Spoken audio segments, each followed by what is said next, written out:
नमस्कार, सुप्रभात। आप सभी दर्शकों का डीडी न्यूज पर स्वागत है। मैं हूं साइमा खान। सबसे पहले नजर डाल लेते हैं हेडलाइंस पर।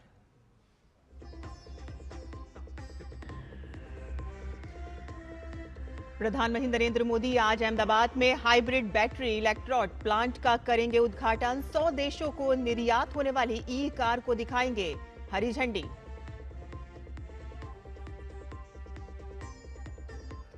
आज भारतीय नौसेना में शामिल होंगे उदयगिरी और हिमगिरी जैसे अत्याधुनिक युद्धपोत। रक्षा मंत्री की मौजूदगी में विशाखापट्टनम में होगी कमीशनिंग।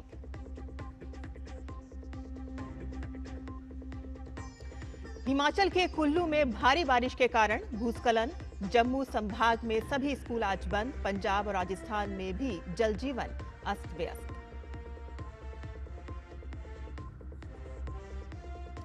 अमेरिका में फेडरल रिजर्व की गवर्नर लीसा कुक पद से बर्खास्त। ट्रंप के फैसले से केंद्रीय बैंक की स्वतंत्रता को लेकर खड़ा हुआ नया विवाद। और वर्ल्ड बैडमिंटन चैंपियनशिप में आज से अपना अभियान शुरुआत करेंगी पीवी सिंधु। दूसरी बार विश्व खिताब जीतने की चुनौती।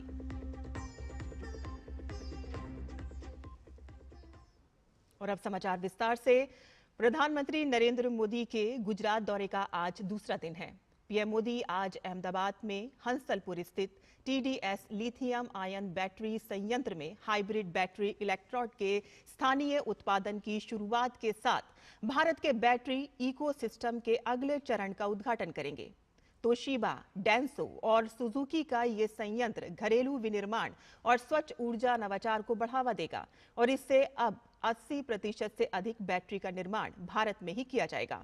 और इसके अलावा प्रधानमंत्री नरेंद्र मोदी हंसलपुर के सुजुकी मोटर प्लांट में बैटरी इलेक्ट्रिक वाहन ई विटारा का उद्घाटन करेंगे और हरी झंडी दिखाएंगे। भारत में बने इन बैटरी इलेक्ट्रिक वाहन का निर्यात यूरोप और जापान जैसे उन्नत बाजारों सहित 100 से अधिक देशों में किया जाएगा। ये पहला मेक इन इंडिया और आत्मनिर्भर भारत के प्रति प्रधानमंत्री की प्रतिबद्धता को भी आगे बढ़ाती है। अहमदाबाद में प्रधानमंत्री नरेंद्र मोदी ने एक बार फिर कहा कि भारत किसी के दबाव में नहीं आएगा।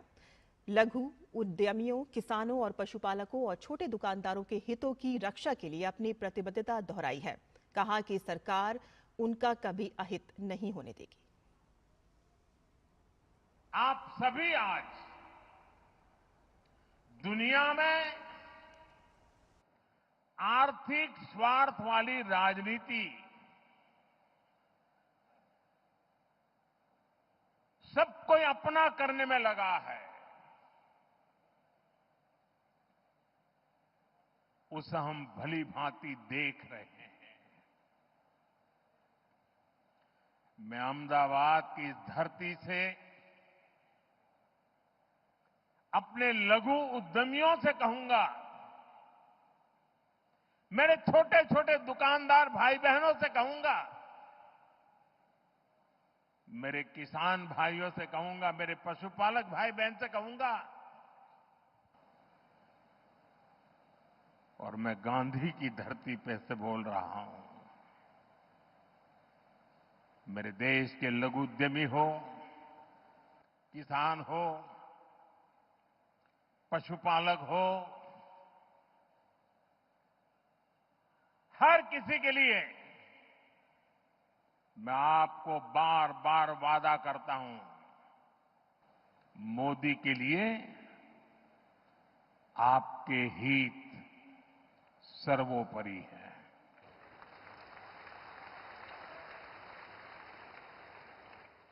मेरी सरकार लघु उद्यमियों का, किसानों का, पशुपालकों का कभी भी अहित नहीं होने देंगी।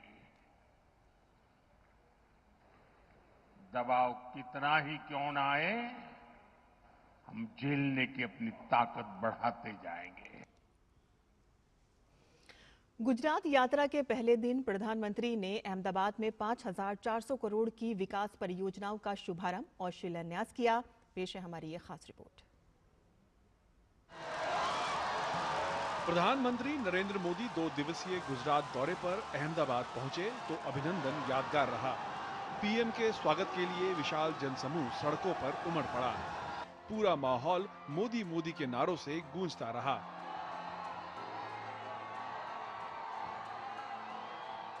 प्रधानमंत्री ने अहमदाबाद में 5,400 करोड़ रुपए की विकास परियोजनाओं का शुभारंभ और शिलान्यास किया। इनमें 1,400 करोड़ रुपए से अधिक की कई रेलवे परियोजनाएं शामिल हैं। रेल लाइन दोहरीकरण और गेज परिवर्तन परियोजनाओं से यात्रियों को आसानी होगी। पीएम ने कटोसन रोड और साबरमती के बीच यात्री ट्रेन और बेचराजी से कार लोडेड मालगाड़ी सेवा का शुभारंभ किया।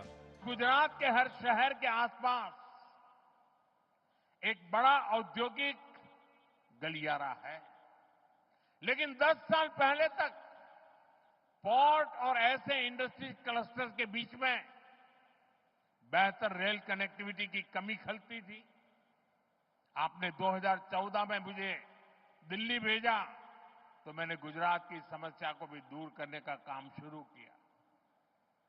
11 सालों में करीब 3,000 किलोमीटर लंबे नए रेल ट्रैक गुजरात में बिछाए गए हैं। गुजरात में रेलवे के पूरे नेटवर्क का 100% बिजलीकरण हो चुका है। प्रधानमंत्री ने सड़क निर्माण, अहमदाबाद, मेहसाणा और गांधीनगर में विद्युत वितरण, स्लम विकास और शहरी अवसंरचना जैसी अहम परियोजनाओं का भी शुभारंभ और शिलान्यास किया। आत्मनिर्भरता को विकसित भारत का आधार बताते हुए पीएम ने कांग्रेस पर बापू के स्वदेशी के संदेश को कुचलने का आरोप लगाया। पीएम ने देशवासियों से देश में बने उत्पाद अपनाने की अपील की। घर की साज सज्जा के लिए जो भी सामान हो, मेड इन इंडिया हो।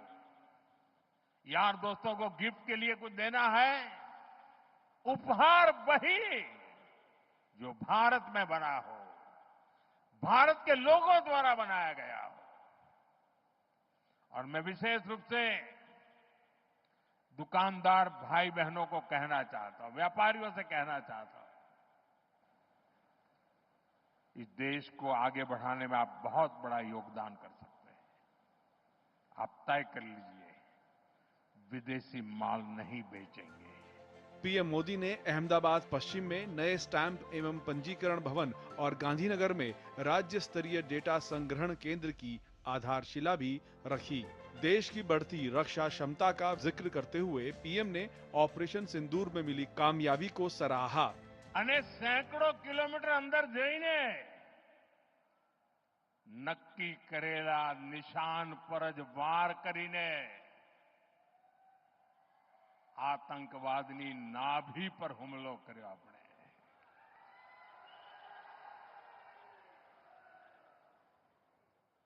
ऑपरेशन सिंदूर हमारी सेना के शौर्य और सुदर्शन चक्रधारी मोहन के भारत की इच्छा शक्ति का प्रतीक बन गया है। पीएम ने विभिन्न क्षेत्रों में गुजरात सहित देश की शानदार रफ्तार को रेखांकित किया। पीएम ने कहा कि भारत आज सुदर्शन चक्रधारी मोहन और चरखाधारी मोहन के दिखाए रास्ते पर चलकर निरंतर सशक्त होता जा रहा है। Bureau report, DD news. भारतीय नौसेना की ताकत आज और बढ़ेगी। विशाखापट्टनम नेवल बेस पर आज 2 नए अत्याधुनिक प्रोजेक्ट 17A स्टील फ्रीगेट्स उदयगिरी और हिमगिरी की कमीशनिंग होगी। इतिहास में ऐसा पहली बार हो रहा है कि जब 2 फ्रंटलाइन युद्धपोत जो अलग अलग शिपयार्ड में बने हैं एक साथ नौसेना में शामिल किए जाएंगे। उदयगिरी और हिमगिरी को पहले भी भारतीय नौसेना में उपयोग किया गया था। अब ये नए जहाज उनके गौरवशाली इतिहास को आगे बढ़ाएंगे। INS Udaygiri project 17A steel frigate का दूसरा जहाज मुंबई स्थित Mazagon dock ship builders limited द्वारा बनाया गया है, जबकि INS Himgiri P-17A garden reach ship builders and engineers Kolkata द्वारा बनाया गया है। उदयगिरी नौसेना के युद्धपोत डिजाइन ब्यूरो द्वारा डिजाइन किया गया 100वां जहाज है। भारतीय वायुसेना IAF अगले महीने सितंबर में अपने प्रतिष्ठित MiG-21 लड़ाकू विमान को सेवानिवृत्त करने के लिए पूरी तरह से तैयार है। विदाई समारोह चंडीगढ़ एयरबेस पर आयोजित किया जाएगा, जहां पैंथर्स के नाम से प्रसिद्ध 23वीं स्क्वाड्रन इस जेट की अंतिम उड़ान भरेंगी। और देखिए पाकिस्तान बॉर्डर के पास स्थित नाल एयरबेस से वायुसेना प्रमुख के साथ DD न्यूज की खास बातचीत।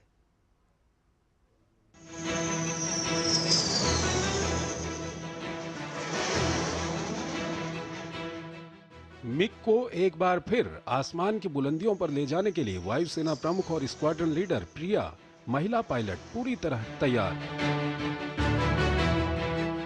कॉकपिट में बैठने से पहले जहाज की बारीकी से जांच करते हुए air chief marshal Amarpreet Singh. और अब दहाड़ता हुआ मिग रनवे पर सीमा पार दुश्मन का दिल दहलाने के लिए बेकरार। मेरे ठीक पीछे है ये MiG-21 जिसे उड़ा रहे हैं air chief marshal AP Singh. MiG-21 ने भारतीय वायुसेना की मजबूती से सेवा की है, देश की हिफाजत करी है, लेकिन अब वक्त आ गया है उसे सलाम करने का, वक्त आ गया है उसे अलविदा कहने का। MiG-21 बेड़े को चरणबद्ध तरीके से समाप्त करना भारतीय वायुसेना की आत्मनिर्भर और आधुनिकीकरण योजनाओं का हिस्सा है। इसकी जगह स्वदेशी रूप से विकसित तेजस Mk-1A लड़ाकू विमान लेगा। I think it is going to be one aircraft which is going to be missed by people who have flown it earlier.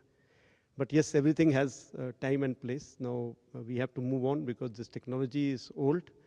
It's very difficult to maintain this technology now. So we've decided to now call it a day for this aircraft and move on to the new platforms like the Tejas Mark II. Rafales have come in, Su-30s are already operating. So these platforms will take this place. MiG-21 की विदाई भारतीय वायुसेना के लिए एक युग का अंत है, क्योंकि 1963 में शामिल होने के बाद MiG-21 ने 6 दशकों से भी अधिक समय तक भारत की सेवा की है। मैं इस वक्त नाल एयरबेस पे हूँ और जैसे कि आप देख सकते हैं मेरे ठीक पीछे है भारतीय वायुसेना का पहला सुपरसोनिक विमान। जी हाँ, हम बात कर रहे हैं MiG-21 की और इसके बारे में ज़्यादा बातचीत करने के लिए मेरे साथ है विंग कमांडर जयदीप सिंह। सबसे पहले MiG-21 का जो हुआ था ऑपरेशंस में यूज़, वो हुआ था 1965 की जंग में। उस समय नंबर्स लिमिटेड थे, बट MiG-21 ने अपना कर्तव्य पूरा किया, अपना एयर डिफेंस फाइटर का अपनी मिशंस फ्लाई किए। उसके बाद 1971 की लड़ाई में MiG-21, अगर आपको याद होगा, गवर्नर के रेजिडेंस पे एक अटैक हुआ था जो कि टर्निंग पॉइंट था एक 1971 वॉर की हिस्ट्री में। 14 दिसंबर को अटैक हुआ था गवर्नर के रेजिडेंस पे, 57 mm RP यूज़ किए थे। उस टाइम पे नंबर 4 स्क्वाड्रन ओरियल्स और 28 स्क्वाड्रन फर्स्ट सुपरसोनिक्स ने अटैक किया था। भारतीय वायुसेना ने उसका भरपूर इस्तेमाल किया, इंटरसेप्शन के अलावा ग्राउंड अटैक के रोल में भी। 1971 वॉर में कुर्मितोला और तेजगांव के ऊपर जो अटैक किया, जिन्होंने उस अटैक की वजह से वहाँ का एयरफील्ड जो है यूज़ करने लायक नहीं रहा था। ये विमान भारतीय वायुसेना के लिए एक महत्वपूर्ण हथियार रहा है। 1965 और 1971 के पाकिस्तान के साथ युद्ध, 1999 के कारगिल युद्ध और 2019 के बालाकोट हवाई हमलों सहित सभी प्रमुख युद्धों में इस लड़ाकू जहाज ने दुश्मन के छक्के छुड़ाए हैं। इतना ही नहीं, पाकिस्तान के खिलाफ ऑपरेशन सिंदूर के दौरान भी MiG-21 को ऑपरेशनल ड्यूटीज में तैनात किया गया था। DD न्यूज के लिए नाल एयरबेस से विशाल बैरिस्टो की एक्सक्लूसिव रिपोर्ट। तमिलनाडु के तिरुचिरापल्ली में 26वें करगिल विजय दिवस विशेष आउटरीच कार्यक्रम के तहत भारतीय सेना की एक टीम ने करगिल युद्ध के दौरान अपने प्राणों की आहुति देने वाले युद्ध नायक मेजर M सरवन्ना के परिवार के सदस्यों से मुलाकात की। भारतीय सेना की ओर से 8 माउंटेन डिवीजन के GOC की ओर से एक स्मृति चिन्ह और एक व्यक्तिगत पत्र सौंपा गया।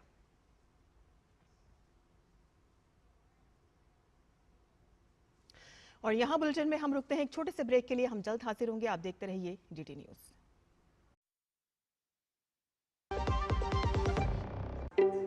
एक मिनट क्या हुआ? अभी से इतना खर्चा करोगे? तुम मेरी पढ़ाई का क्या करोगे? तुमने पहले ही लाइफ इंश्योरेंस का चाइल्ड प्लान सोच रखा है, इसके लिए। सपनों को रखो सुरक्षित चाइल्ड प्लान के साथ, सबसे पहले लाइफ इंश्योरेंस। ब्रेक के बाद आपका फिर से स्वागत है। सुप्रीम कोर्ट ने गुजरात के जामनगर में रिलायंस फाउंडेशन की ओर से चलाए जा रहे वनतारा के कार्यकलापों पर एक याचिका में लगाए गए आरोपों की जांच के लिए एसआईटी का गठन किया है। सुप्रीम कोर्ट के रिटायर्ड जज जस्टिस चेलमेश्वर की अध्यक्षता वाली एसआईटी में शामिल हैं उत्तराखंड और तेलंगाना हाई कोर्ट के चीफ जस्टिस राघवेंद्र चौहान और आईआरएस अधिकारी अनीश गुप्ता। एसआईटी की जांच करना है कि क्या वहां देश विदेश से लाए गए जानवरों को रखने के वाइल्ड लाइफ प्रोटेक्शन एक्ट और दूसरे नियमों का पालन हो रहा है या नहीं। हालांकि ये कमेटी सिर्फ तथ्यों की पड़ताल करेगी और कोर्ट के आदेश का ये मतलब नहीं निकाला जाना चाहिए कि कोर्ट वनतारा या अथॉरिटी के कामकाज पर संदेह होने की वजह से ये आदेश दे रहा है। वकील सीआर जय सुकीन की याचिका में सेंटर के कामकाज को लेकर आरोप लगाए गए हैं। कोर्ट ने कहा है कि इस याचिका में बिना किसी सबूत के आरोप लगाए गए। आमतौर पर ऐसी याचिका को कोर्ट सुनवाई के लिए मंजूर नहीं करता, लेकिन अर्जी में जिस तरह से कोर्ट और अथॉरिटी पर अपनी जिम्मेदारी न निभाने के आरोप लगाए गए हैं और उसके मद्देनजर कोर्ट स्वतंत्र जांच का आदेश दे रहा है।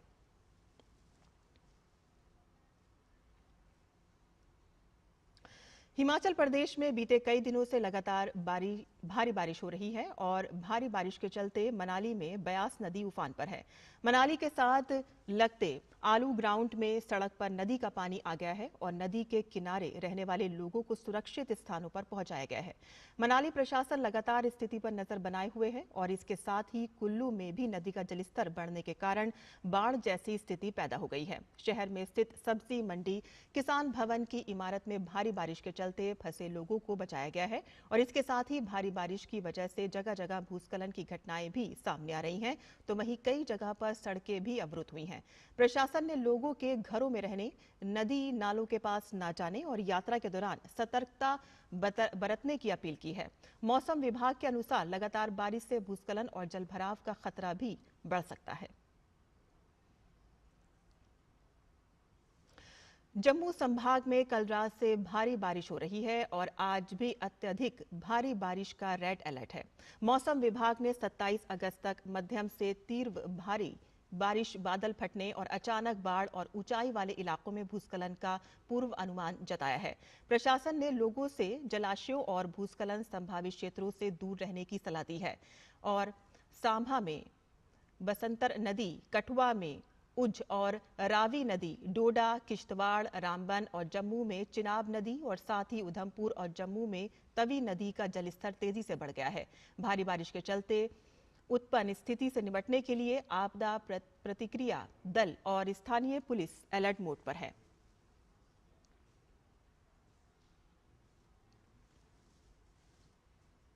वहीं राजस्थान में भारी बारिश ने प्रशासन की मुसीबत बढ़ा दी है और मौसम विभाग ने राज्य में अगले 2 से 3 दिनों में कुछ ही जिलों में हल्की से मध्यम और कहीं-कहीं तेज बारिश की संभावना जताई है। आज जालौर, सिरोही और उदयपुर में ऑरेंज अलर्ट जारी किया गया है, तो वहीं बाड़मेर, पाली, राजसमंद, डूंगरपुर, बांसवाड़ा, चूरू, झुंझुनू, अलवर जिलों के लिए येलो अलर्ट जारी किया गया है। और इस बीच 8 जिलों में बारिश के चलते स्कूलों में छुट्टी घोषित कर दी गई है और इससे पहले कल भारी बारिश से प्रदेश में कई इलाके जलमग्न हो गए हैं और कई शहरों, गांवों और कस्बों में बाढ़ जैसे हालात हो गए हैं। राज्य के मुख्यमंत्री भजन लाल शर्मा की ओर से समस्त जिला कलेक्टर और अधिकारियों को अलर्ट मोड पर रहने एवं मिशन मोड पर राहत एवं बचाव कार्य करते हुए सभी आवश्यक इंतजाम सुनिश्चित करने के निर्देश दिए गए हैं। बिहार में लगातार हो रही बारिश का असर दिखाई देने लगा है और सहरसा जिले के भेलाही गांव में एक पुल और सड़क बाढ़ के कारण ढह गई है। इस घटना की जांच के लिए प्रशासन की ओर से एक दल गठित किया गया है। तो वहीं राज्य के अन्य जिलों की बात की जाए तो मौसम विभाग ने अरवल, जहानाबाद, नवादा समेत दक्षिण बिहार में आज बारिश और ओलावृष्टि की चेतावनी जारी की है। महाराष्ट्र के मुख्यमंत्री देवेंद्र फडणवीस ने छत्रपति शिवाजी महाराज टर्मिनस से सावंतवाड़ी कोंकण के लिए गणपति स्पेशल ट्रेन को हरी झंडी दिखाकर रवाना किया। कल से गणपति उत्सव शुरू हो रहा है और इस विशेष अवसर पर कोंकण के लोगों के लिए भारतीय रेल की ओर से 367 विशेष ट्रेनें चलाई जाएंगी। महाराष्ट्र के मुख्यमंत्री देवेंद्र फडणवीस ने केंद्र सरकार की ओर से इसे बेहतरीन कदम बताया है। मुंबई में बसने वाले जितने कोकणवासी लोग हैं वे गणेश पर्व पर गणपति उत्सव में अपने गांव जाते ही हैं और चाहे कितनी तकलीफ हो वो वहां पहुंचते हैं। इसलिए पिछले कुछ वर्षों में भारतीय जनता पार्टी की ओर से और महायुति की सरकार की ओर से और मोदी सरकार की ओर से भी हम लोगों ने कई अच्छे उपक्रम हाथ में लिए हैं। इस साल हमारे मोदी जी के और अश्विनी वैष्णव जी के आशीर्वाद से 367 ट्रेन्स, स्पेशल ट्रेन्स कोकणवासियों को हमने दी है। पाकिस्तान में जन्मे ब्रैंडन वैलेंटाइन क्रेस्टो का भारतीय नागरिकता पाने का 19 साल का इंतजार उस वक्त खत्म हो गया कि जब गोवा के मुख्यमंत्री प्रमोद सावंत ने उन्हें राष्ट्रीयता प्रमाण पत्र सौंपा और इसके साथ ही वह नागरिकता संशोधन अधिनियम के तहत ये दर्जा पाने वाले राज्य के तीसरे व्यक्ति बन गए हैं। ये पोरवेरियम स्थित राज्य सचिवालय में आयोजित समारोह में अपने पूरे परिवार के साथ मौजूद थे। मध्य प्रदेश में जबलपुर के दौरे पर केंद्रीय मंत्री जेपी नड्डा और मुख्यमंत्री मोहन यादव ने गुवारी घाट पर मां नर्मदा का अभिषेक किया और महाआरती में शामिल हुए। उन्होंने दीपदान भी किया।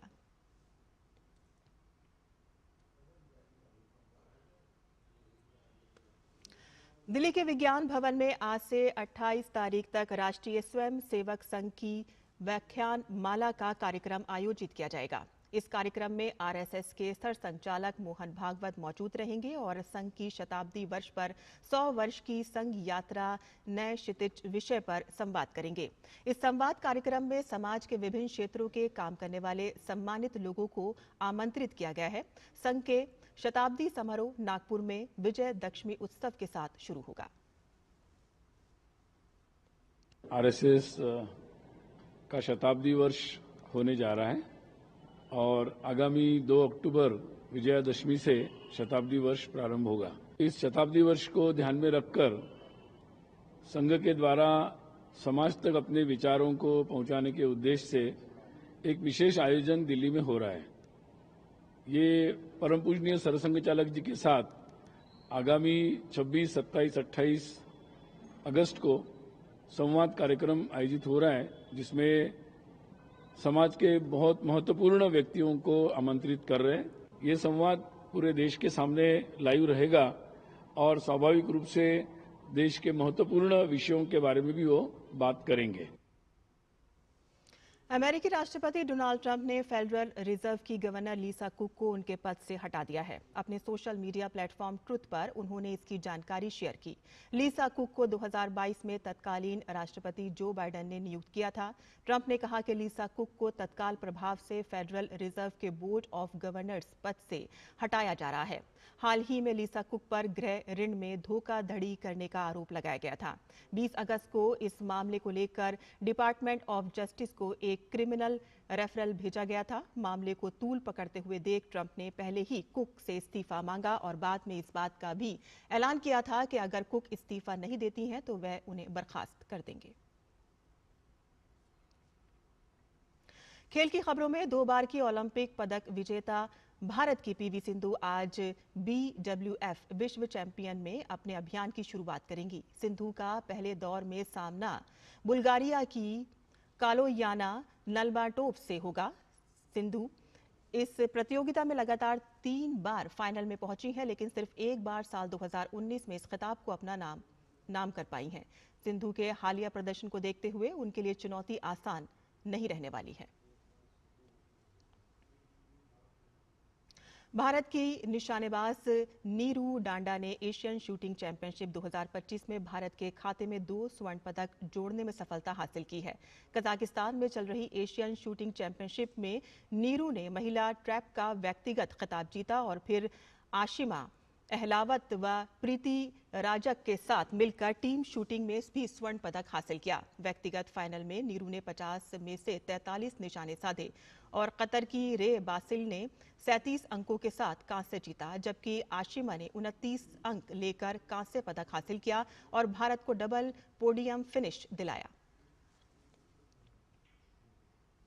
एशिया कप हॉकी टूर्नामेंट के आयोजन में अब बस कुछ ही दिन का समय बचा है। इस बीच दिल्ली में केंद्रीय खेल मंत्री मनसुख मांडविया ने टूर्नामेंट की ट्रॉफी का अनावरण किया और इस मौके पर 3 बार के ओलंपिक पदक विजेता हरबिंदर सिंह, 1972 ओलंपिक में कांस्य पदक विजेता अशोक ध्यानचंद, 1980 मॉस्को ओलंपिक में स्वर्ण पदक विजेता जफर इकबाल और बिहार राज्य खेल प्राधिकरण के निदेशक महेंद्र कुमार सहित अन्य गणमान्य व्यक्ति मौजूद रहे। एशिया कप 29 अगस्त से 7 सितंबर तक बिहार के राजगीर हॉकी स्टेडियम में होगा। टूर्नामेंट में भारत सहित जापान, चीन, कजाकिस्तान, मलेशिया, दक्षिण कोरिया, बांग्लादेश और चीनी ताइपे की टीमें हिस्सा लेंगी। और इसी के साथ ही हमारा बुलेटिन यहीं खत्म होता है। आगे आप देख सकते हैं नया सवेरा। मुझे अनुमति दें, लेकिन आप देखते रहिए डीडी न्यूज़। नमस्कार।